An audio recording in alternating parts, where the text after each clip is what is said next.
It's time for another series review. This time for a series that isn't like 16 books or my favorite ever, but still good. Let's get into it.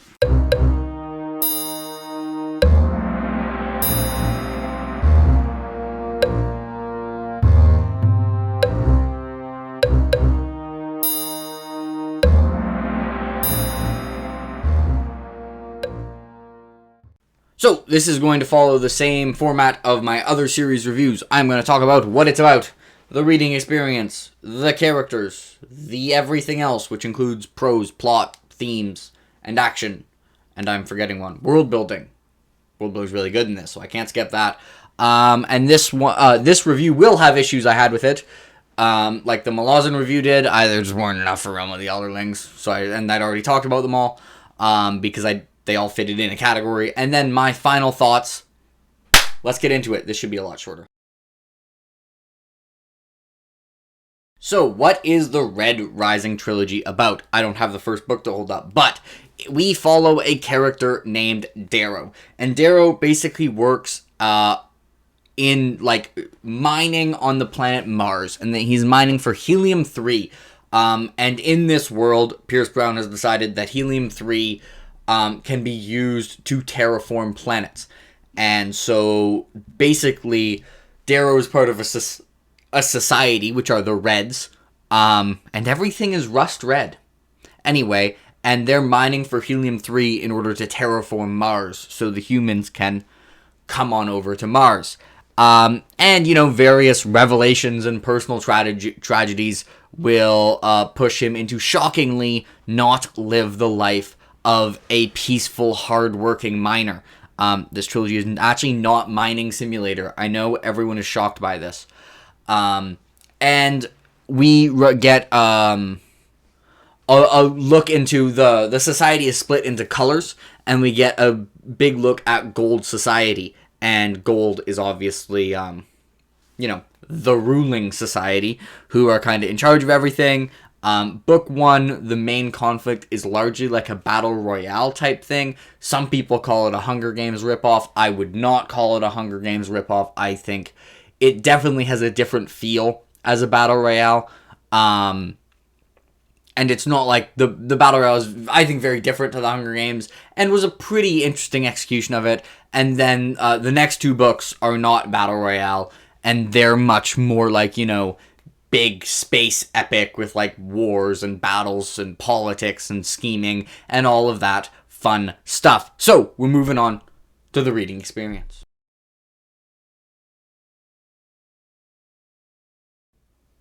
So the first thing to talk about for the reading experience is that for whatever reason, this book is first person present. And I don't know how I feel about first person present, but you have been warned.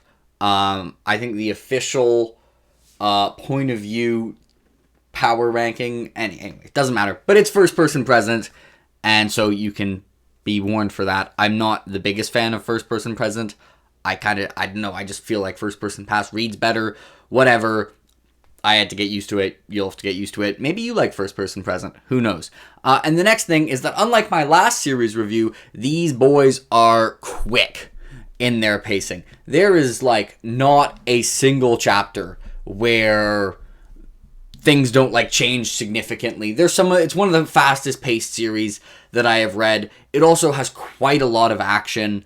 So you can kind of expect that. It's almost stylistically, in terms of pacing and amount of action, the exact opposite of my last review, which was Realm of the Elderlings, which was very slow with almost no action. This is super fast with a ton of action. Not quite the most action ever. It also has a lot of scheming and politics and relationship stuff, but quite a bit of action. And one thing that's kind of I don't know how to describe the writing style. It's very distinctive. It's there's a lot of metaphors type things where when Darrow is thinking, not actual philosophy, but things now I am their sword, and I do not forgive, I do not forget. So let him lead me onto his shuttle. Let me think he owns me. Let me welcome him into his house. That type of thing where it's really thinking about Darrow thinking about the situation he's in in a somewhat fancy way, and I don't know, maybe that's just Darrow's voice, and he's actually a better protagonist than I give him credit for. Maybe when I read Dark Age, I'm going to find no one else thinks like that, but it's very distinctive. It's also, I don't know if I'd describe it as super flowery. It has a lot of metaphors. Pierce Brown loves metaphors, but they're usually pretty good metaphors. Sometimes it's a bit much, but it's hard for me to describe his writing style. His writing continually improves throughout the series, where I think there's even more metaphor heavy in Red Rising, probably a little bit too much, and they're not as good on average. But that's it for the reading experience. You can expect lots of metaphors, but also not super fancy writing, and for pacing to be fast.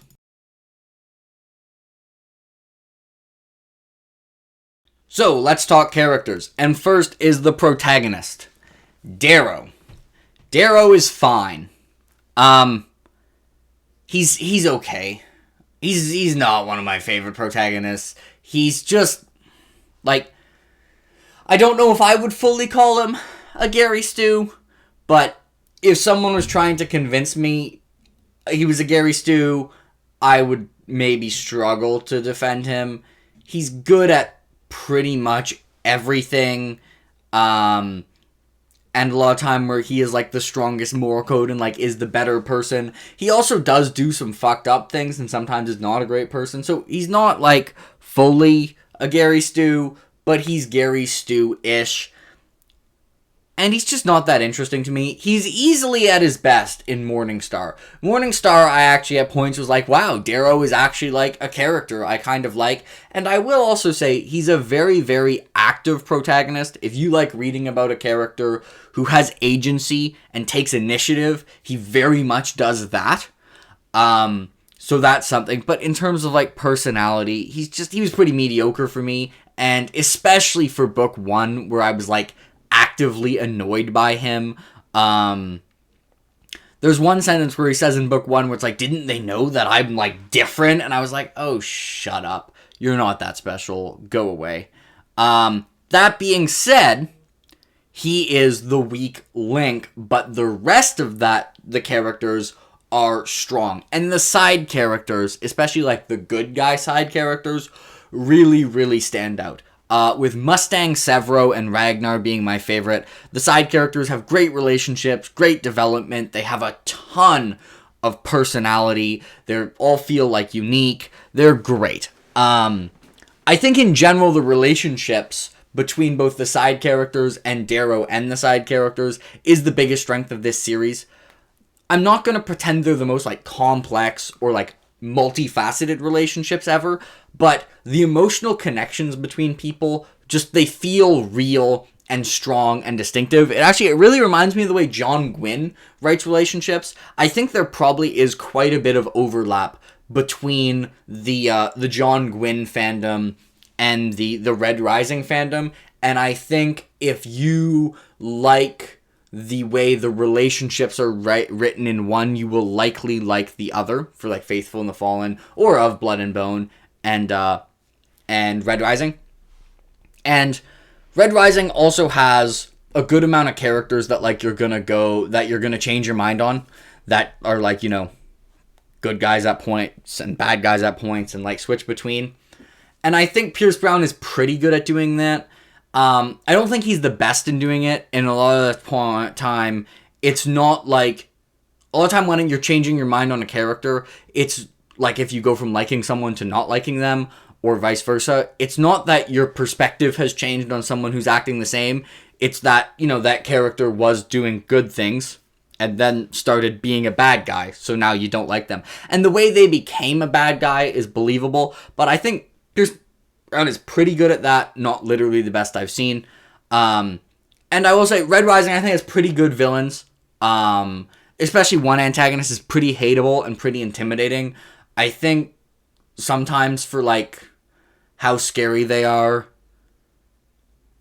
Darrow just kind of thinks about how intimidating they are instead of actually showing it, but they do show it sometimes, and it does have good villains. It's not like the best villains I've ever read, but they're definitely good, and that's kind of how I feel about the characters of Red Rising. It's definitely good characterization. It's not among my favorite series ever, with especially Darrow, especially in the first book, being that weakest link. I think the strongest parts for characterization was like the last third of Golden Sun and the first third of Morningstar for both Darrow and side characters. That's kind of the parts of the books where characters get the most focus, and that was easily my favorite stretch in the series. With probably my favorite part of the series being the first half of Morningstar, and my second favorite being the second half of Golden Sun. That's it for characters. We are moving on to everything else.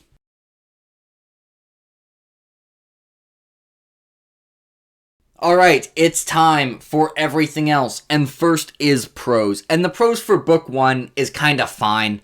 This is one where he's noticeably improved throughout the trilogy, where the prose of 3 is much stronger and cleaner than book 2, which is much stronger than book 1.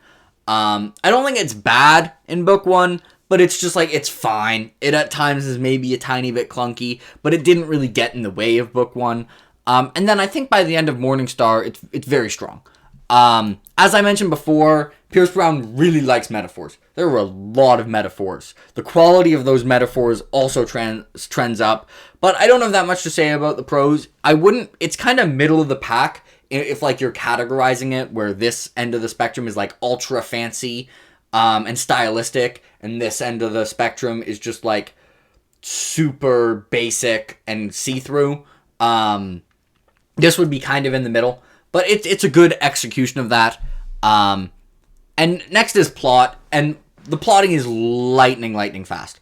I would almost say sometimes it's too fast for my tastes, where there are like a lot of escalation twists, which are some of the best type of twists. They're plot twists where it's not a reveal, it's an escalation of the stakes by a change in situation. And I think sometimes they were less impactful just because of how rapid fire they are, especially for like the first half of Golden Sun, where it's like you get a big change in situation, and then you're like, all right, we're in this situation now, never mind, we're in this situation, oh, we're in this situation, never mind, we switched again, oh, here we go, oh, we're moving around. But you will not be bored.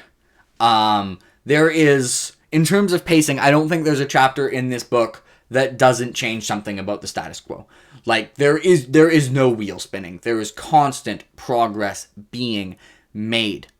And I actually think there are some parts that slow down a little bit, and I think these are the best parts.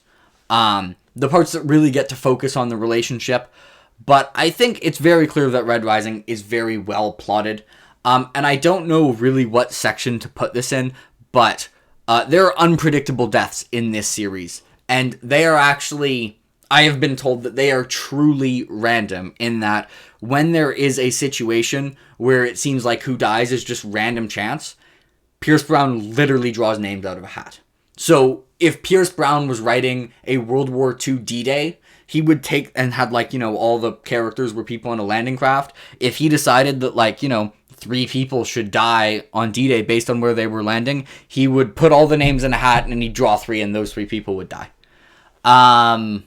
So that's I think that's great. And I also think he worked with it really well, because apparently some of the deaths were people he really didn't want to die, but he was just like, well, death does sometimes come down to chance, and it does keep you on your toes. And I think he did it like that. The fact that I didn't know he did that is, in my opinion, a very good until I didn't know he did that while reading it. I learned after. And I think that shows that he not only had this way of making the deaths unpredictable, he then, when they happened, was very good at taking the story where it would go based on who died. And in general, I think the plotting of Red Rising is very, very good. Although I sometimes wish it was like a little bit slower and focused more on relationships. And we move on to world building, which is another very much a strong point for Red Rising. Like, this isn't Wheel of Time or Malazan. It's a pretty short trilogy. Like, the books aren't super short, but like, they're not long either.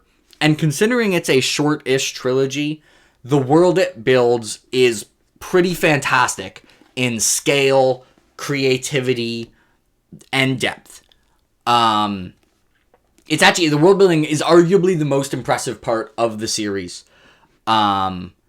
In like the sheer scale of it, and also like the history and conflicts. I think it's about 700 or 800 years after, I think it would be like close to the year 3000. And the kind of the history it's built from now to get to there is really, really interesting.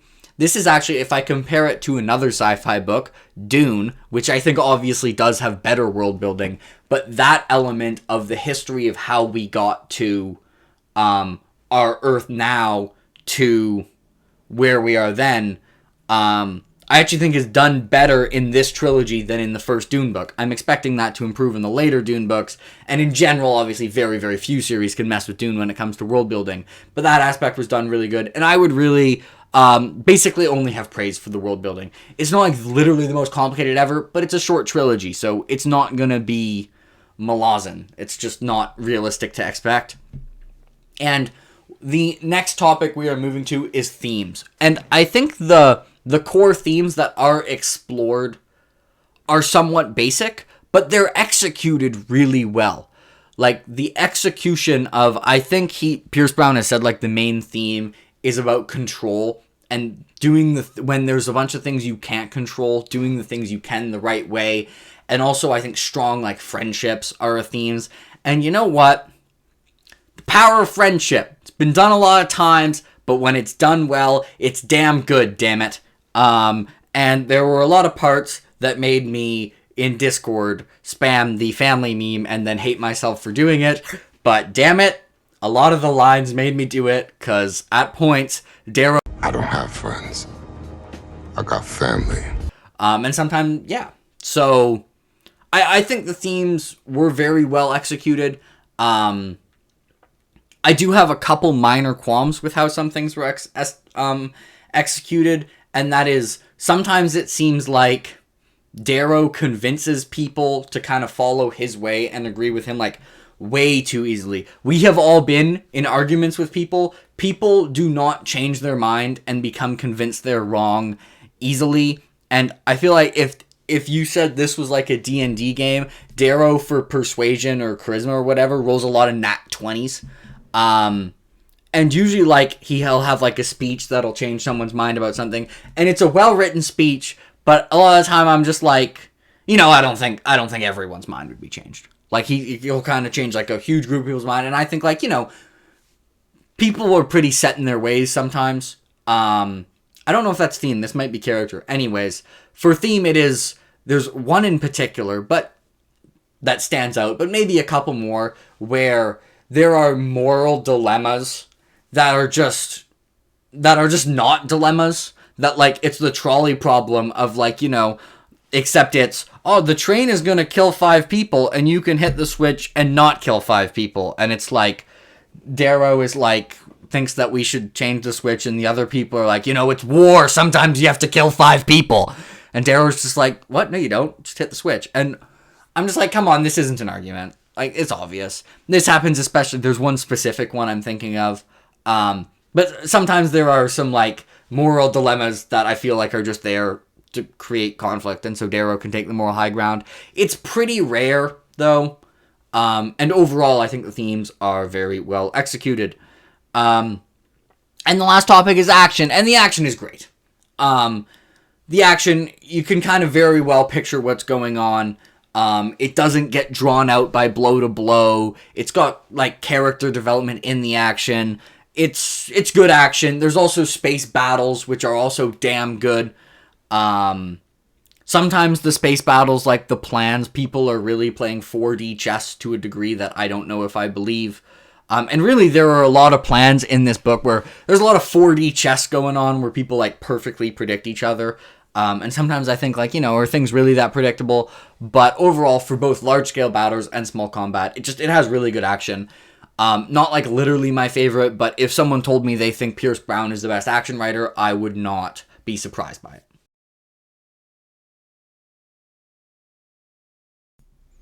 And we move on to issues I have with it. And I think there are basically 2 main ones. And the first that I already talked about is that Darrow in book 1, I just thought was, like, not interesting or compelling and sometimes annoying. And it annoyed me that he was in such a good story.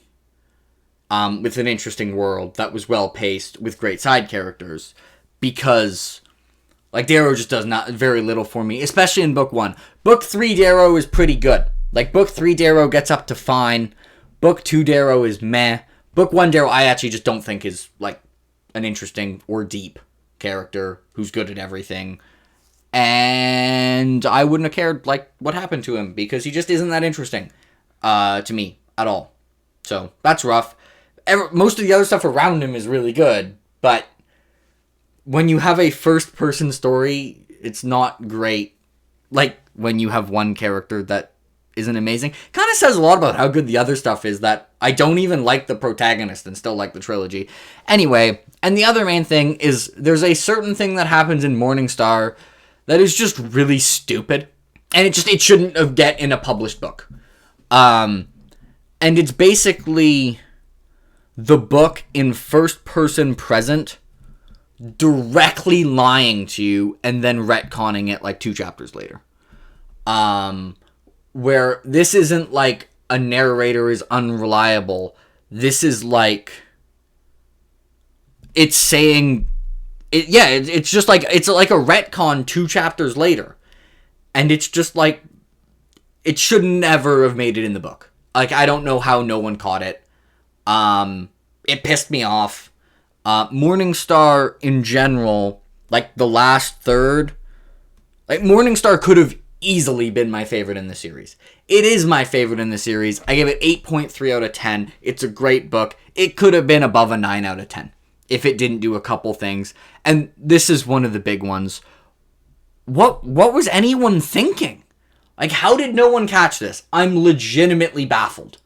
Like, I don't know how the author, editor, agent, and beta readers all read this and were like, yes, this should be in the book. Like, how?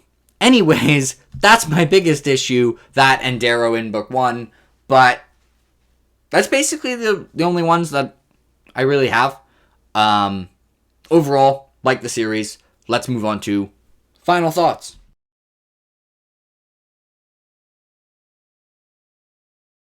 So, final thoughts for Red Rising, a trilogy I like but do not love. My individual ratings for the books were 6.3 for Red Rising, 8.1 for Golden Sun, and 8.3 for Morningstar. So it did have the trend up the entire way, where I thought every book was better than the last. And every book should have easily been better than the last, because I think Morningstar from a writing and character and relationships perspective is much better than Golden Sun, and drops the ball in a couple ways to only be barely better than Golden Sun. But in general, like on that note, the biggest strengths of this world is the relationships and the cast of side characters. The relationships really, like the emotions between people, felt very, very strong. This would be, like, Pierce Brown is a very good relationship writer. And almost all kinds of relationship, like, you know, friendships, romances, acquaintances, kind of like all types of relationship, and friend versus enemy relationships, friend versus enemies who have to work together. It's very, very strong for relationships that both feel strong, and also the relationships are constantly evolving and don't stay static. This also is, like page turner plotting. If your favorite books are all page turners, you will like this series, in all likelihood. It's fantastic. It's not my favorite part of it, in that my favorite sections of this book are the end of Golden Sun and the start of Morningstar, which really is more, well, there are some twists in there, but it's mostly focused on like characters and relationship, and it's kind of where I think there's the most development of relationships. I also really like the ending. And I don't necessarily mean the climax of Morningstar, which I have some issues with, but that I've kind of mentioned without spoiling. But the resolution and epilogue, I think, are great. I really like the way this series ended, for, like, you know, the denouement. And I think, as I said, I actually think the most impressive aspect of this book was the way, without info dumping, he built such a huge scale, real feeling world in a somewhat short trilogy. The world building is very, very impressive. It's never going to compete with, like, you know, Wheel of Time or Song of Ice and Fire or Stormlight, but it just doesn't have the page count to do that. So I don't think it was ever going to, but if I think of like trilogies of this size, I'm hard pressed to think of ones that have better world building. I guess I don't know how much longer the Lord of the Rings is, but if your bar for world building is it's not as good per page as the Lord of the Rings, that's an impossible bar. And I do want to as I said, I think any series where each book gets stronger does make me excited about an author, especially considering Red Rising was his debut. I do have to read There Is a Dark Age trilogy. I have a lot of other stuff I'm going to read. I might wait for book 3 release date to read the Dark Age trilogy, especially since, the ending of Golden Sun of book 2 is here was not exactly, it was a bit cliffhangery. And I feel like Dark Age might do the same thing. And I feel like Pierce Brown isn't an author where I want to wait a super long time for the next book to come out. But overall, Red Rising, pretty damn good trilogy. Would recommend for those who like sci-fi and fast-paced books.